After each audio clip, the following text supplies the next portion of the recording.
जय हिंद विद्यार्थियों।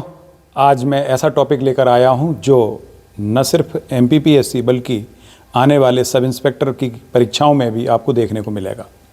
विद्यार्थियों, आज हम बात कर रहे हैं बेरोजगारी की। बेरोजगारी होती क्या है, क्या पैमाने हैं बेरोजगारी के, तो यहाँ आप जान लीजिए कि ऐसा व्यक्ति जो 8 घंटे काम करने में सक्षम है और लायक भी है, योग्य है, तो योग्य भी होना चाहिए व्यक्ति को, सक्षम होना चाहिए कार्य करने में, अर्थात शारीरिक रूप से सक्षम होना चाहिए, और महत्वपूर्ण बात उसकी विलिंगनेस होनी चाहिए, यानी उसकी इच्छा भी होनी चाहिए।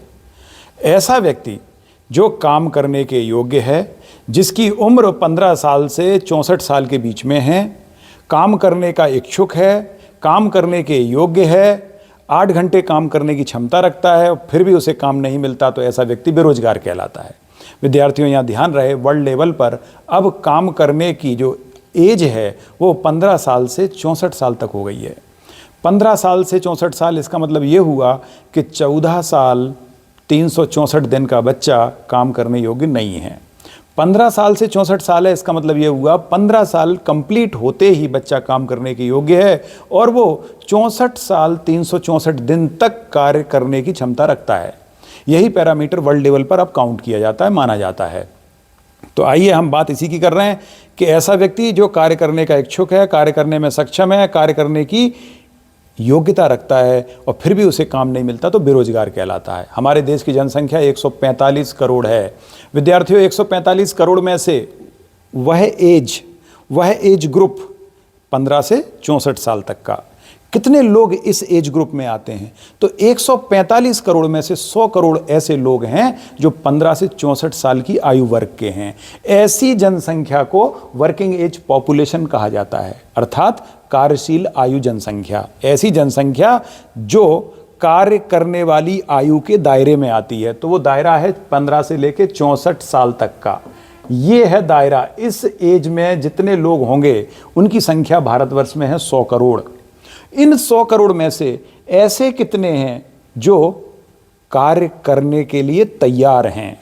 तो ये 100 करोड़ वो हैं विद्यार्थियों, यहां ध्यान रहे, 100 करोड़ मतलब ये वो लोग हैं जो कार्य करने की एज में आते हैं, लेकिन अभी ये गारंटी नहीं है कि कार्य करना चाहते हैं या नहीं, कार्य करने के लायक हैं या नहीं, उस एज ग्रुप में आते हैं। तो अगर परीक्षा में प्रश्न आता है कि वर्किंग एज पॉपुलेशन इंडिया की कितनी है, तो आप कहेंगे 100 करोड़। अब इनमें से कितने ऐसे हैं जो कार्य करने में सक्षम है और कार्य करने की इच्छा भी रखते हैं?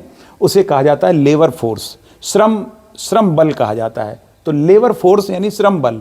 तो ऐसे लोग जो कार्य करने के इच्छुक हैं और कार्य करना भी चाहते हैं और कार्य के योग्य भी हैं, उनकी संख्या है 60 करोड़। 60 करोड़ लोग हमारे ये लेबर फोर्स है इंडिया का।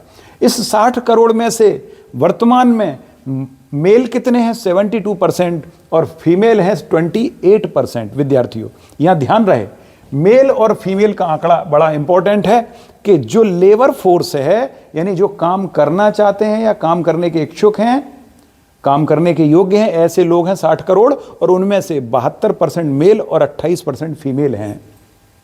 हम बात करें वर्क फोर्स की। वर्क फोर्स का मतलब यह होता है कि वर्तमान में कार्यशील जनसंख्या कितनी है, कितनी जनसंख्या कार्य में लगी हुई है।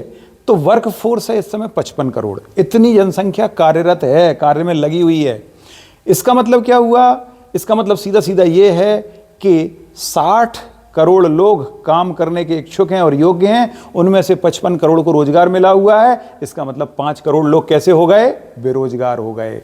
तो 60 करोड़ में से 5 करोड़ बेरोजगार हैं, इसीलिए भारत की बेरोजगारी दर कितनी है? लगभग 8%। 60 करोड़ का 5 करोड़ लगभग 8% होता है। तो भारत में बेरोजगारी इस समय लगभग 8% के आसपास है। और जितने कार्यशील हैं उनमें से कितने प्रतिशत अनऑर्गेनाइज्ड सेक्टर में हैं और कितने ऑर्गेनाइज्ड में हैं? इसका क्या मतलब होता है विद्यार्थियों? ऐसा क्षेत्र जहां पर आप नौकरी करने जाएं, आपको सामाजिक सुरक्षा मिले, आपको पेंशन मिले, आपकी हेल्थ का ध्यान रखा जाए, इंश्योरेंस हो आपका, जहां बाकायदा दोनों के बीच में, कंपनी और आपके बीच में कॉन्ट्रैक्ट हो, तो ऐसी जगहों को हम ऑर्गेनाइज सेक्टर कहते हैं।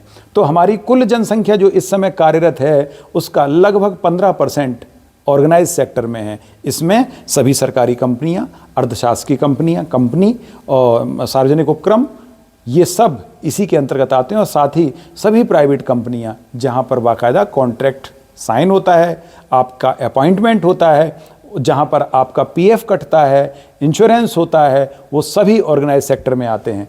इन सेक्टर में केवल 15% जनसंख्या काम करती है, शेष 85% अनऑर्गेनाइज सेक्टर है। मतलब ये वो क्षेत्र हैं जहां पर ना कार्य के घंटे निश्चित होते, ना कोई सिक्योरिटी होती। इसी में सेल्फ एम्प्लॉयमेंट भी आता है, क्योंकि सेल्फ एम्प्लॉयमेंट में कोई कॉन्ट्रैक्ट नहीं होता, आप कितनी देर काम करोगे कोई निश्चित नहीं होता। इसीलिए भारत में कुल मिला के 85% अनऑर्गेनाइज सेक्टर में काम करने वाले लोग हैं और केवल 15% ऑर्गेनाइज सेक्टर है। अब आप समझ लीजिए कि कितनी नौकरियां हैं पूरे देश में। 55 करोड़ का 15% लगभग 8 करोड़ होता है। विद्यार्थियों, 8 करोड़ से ज़्यादा नौकरी नहीं है हिंदुस्तान में। 8 करोड़, इसमें सरकारी नौकरियां भी हैं और प्राइवेट भी हैं। मैं यहां एक चीज और क्लियर कर देता हूं, 8 करोड़ में से सरकारी नौकरी कितनी? केवल 2 करोड़। 6 करोड़ प्राइवेट सेक्टर में है, 2 करोड़ सरकारी सेक्टर में है, यानी 25% नौकरियां। टोटल 8 करोड़ का 25% ही सरकारी नौकरी हैं, शेष 6 करोड़ प्राइवेट नौकरियां हैं। तो कुल मिला के 8 करोड़ लोग ही सही मायने में नौकरी कर रहे हैं, ऑर्गेनाइज सेक्टर में हैं। शेष बचे हुए आप देख लीजिए, 55 में से 8 घटा दीजिए, 47 करोड़ लोग अनऑर्गेनाइज सेक्टर में हैं। कुल 55 करोड़ का 55% लोग सेल्फ एम्प्लॉयड हैं, जो अपना धंधा खुद करते हैं, अपना बिजनेस खुद करते हैं। तो 55 करोड़ का 55% लोग सेल्फ एम्प्लॉयड हैं। अगर हम बात करेंगे बेरोजगारी की, परीक्षा में प्रश्न आता है बेरोजगारी कैसे निकाली जाती है, तो आप कैसे निकालोगे? बेरोजगारी बराबर होता है labour force minus work force. तो कितना आया? 5 करोड़। यही बेरोजगारी है इस समय हमारे देश की, यानी 8%। हमारे देश में सबसे ज्यादा बेरोजगारी किस राज्य में है? तो वो है हरियाणा। 28% लोग बेरोजगार हैं हरियाणा में। और सबसे कम बेरोजगारी छत्तीसगढ़, केवल 1%। आज जान के आपको आश्चर्य होगा, ये आदिवासी इलाका है। 56% जनसंख्या छत्तीसगढ़ की आदिवासी है, जिसका केवल 1% बेरोजगार। ऐसा क्यों? ऐसा क्यों कहा गया विद्यार्थियों? यहाँ आपके जानकारी के लिए एक चीज़ पता होना चाहिए। पहले जब हम लोग ग्रामीण संस्कृति में थे विद्यार्थियों, कोई बेरोजगार नहीं था। जैसे जैसे हम विकसित होते गए, हमने अपना विकास किया, शहरी अर्बन पॉपुलेशन, अर्बन सभ्यता को हमने डेवलप किया, वैसे वैसे बेरोजगारी शब्द आने लगा। ग्रामीण क्षेत्र में कोई बेरोजगार नहीं था। यही कारण है कि आदिवासी क्षेत्र में आज भी कोई भी बेरोजगार नहीं है। क्यों नहीं है? क्योंकि आदिवासियों को जितना रोजगार चाहिए वो अपने रोजगार का काम अपनी जरूरत के मुताबिक न्यूनतम आवश्यकताएं वो जंगल में रह के पूरी कर लेते हैं। उनको नहीं है रोजगार की आवश्यकता। और अगर उन्हें संयोग से बाहर जाकर दो चार दिन की रोजी रोटी मिल भी गई या मजदूरी मिल गई, तो उस मजदूरी का प्रयोग वो इत्मीनान से करते हैं जब तक वो खत्म ना हो जाए, क्योंकि उन्हें भविष्य के लिए जोड़ने की इच्छा है ही नहीं। इसलिए तो वो बेरोजगार नहीं है। उन्हें तो आज कमाना, आज खाना, कल की चिंता नहीं, और वो जंगल से अपनी जरूरतें पूरी कर लेते हैं। यही कारण है विद्यार्थियों, छत्तीसगढ़ में सबसे कम पॉपुलेशन बेरोजगार है। तो इस तरह से यहाँ एक चीज़ और ध्यान रहे कि बेरोजगारी का आंकड़ा जब तक सरकारी रजिस्टर में दर्ज नहीं है तब तक आप बेरोजगार नहीं कहलाओगे। मतलब ये हुआ कि अगर आपने रोजगार पंजीयन कार्यालय में अपना रजिस्ट्रेशन कराया है तभी सरकार को पता चलेगा कि आप बेरोजगार हो। अन्यथा सरकार तो ये मान के चलती है कि आपकी रोजगार की इच्छा ही नहीं है। फिर आप अगर चिल्लाते रहो बाहर के साथ, हम बेरोजगार हैं, कोई नहीं सुनेगा आपकी। तो पहली बात यह, अगर आप बेरोजगार हो, क्या आपने सरकारी दफ्तर में इस चीज़ का रजिस्ट्रेशन करवाया है कि आप बेरोजगार हो? एनरोलमेंट होना चाहिए आपका, तब आप बेरोजगार कहलाओगे, अन्यथा आप बेरोजगार नहीं कहलाओगे। इसके साथ ही ये पूरा जान लिया। अब ये जानना बड़ा महत्वपूर्ण है विद्यार्थियों कि आखिर ये बेरोजगारी के आंकड़े जारी कौन करता है? तो ध्यान रहे, NSSO, national sample survey office, ये एक ऑर्गेनाइजेशन है, संस्था है। इसका काम है बेरोजगारी का पूरा डाटा कलेक्ट करना, और कलेक्ट करने के बाद उसी को जारी करने का काम भी यही करती है। लेकिन जिस मिनिस्ट्री के अंतर्गत ये काम करती है उस मिनिस्ट्री का नाम है ministry of statistics and programme implementation.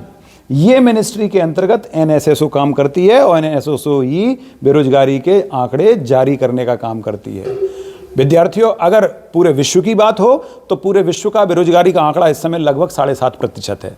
हम भी लगभग वहीं हैं, 8% के आसपास हैं, और पूरे विश्व की बेरोजगारी भी 7.5% के आसपास है। पूरे विश्व में सबसे ज़्यादा बेरोजगार दक्षिण अफ्रीका में हैं, लगभग 35% लोग बेरोजगार हैं। और पूरे विश्व में सबसे कम बेरोजगारी थाईलैंड में है, लगभग 1%। ये है पूरे विश्व के रेफरेंस में बेरोजगारी का पूरा डाटा। हमने जानने की कोशिश की कि हिंदुस्तान में क्या है और वर्ल्ड में क्या है। जय हिंद।